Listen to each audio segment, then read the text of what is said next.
The brain center at Whipple's. When the ego automates its own erasure. Season 5, Episode 33. The Twilight Zone. Between the brain of man and the product of man's brain. This opening line declares that the true contest is not industrial, but internal.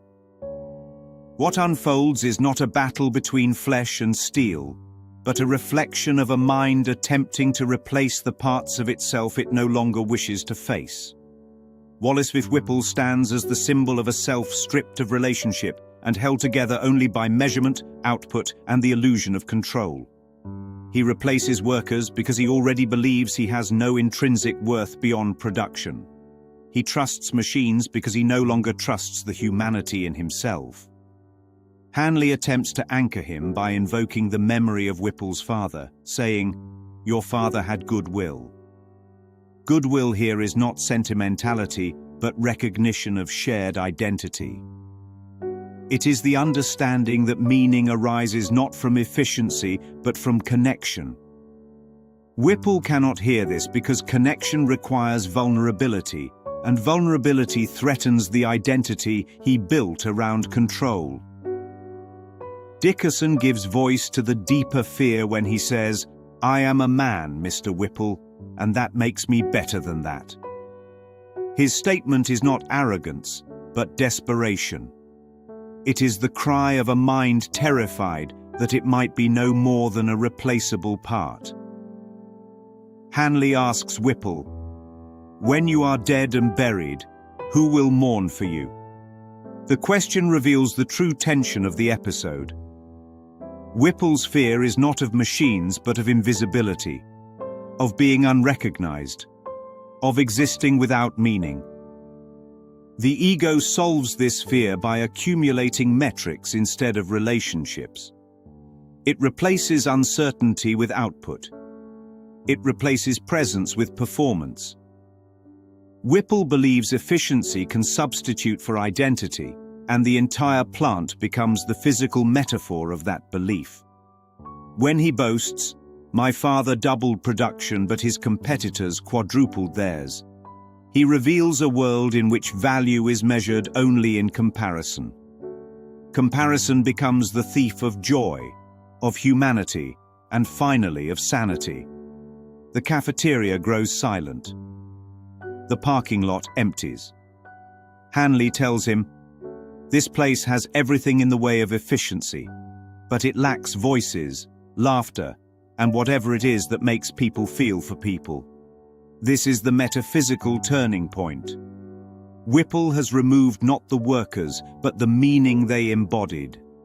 He has automated away the mirrors that reflected his own emptiness back to him. The machines begin repeating the recorded parting words of his employees, and Whipple collapses under the weight of his own projections. This is not mechanical failure, but the principle that thoughts do not leave their source. The system he created returns his own indifference to him in amplified form. What he dismissed as inefficiency becomes the very absence that consumes him.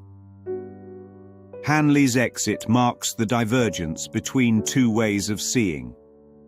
He tells Whipple, "When I walk away from you, I walk away clean." Cleanliness here signifies the mind that refuses to carry guilt forward. Whipple cannot do the same because guilt is the foundation of the identity he defends. His final lament reveals the depth of the illusion he served. "It is not fair the way they diminish us," he says, unaware that he spent the entire story diminishing himself. The board does not betray him. They merely reveal the hollowness of the persona he constructed. He automated the world to escape uncertainty, only to discover that certainty without love becomes a prison. Serling concludes, "Man becomes clever instead of wise. He becomes inventive but not thoughtful. And sometimes he can create himself right out of existence." Whipple never lost to his machines. He lost to the belief that external replacements can secure an internal identity. He believed the machine spoke first.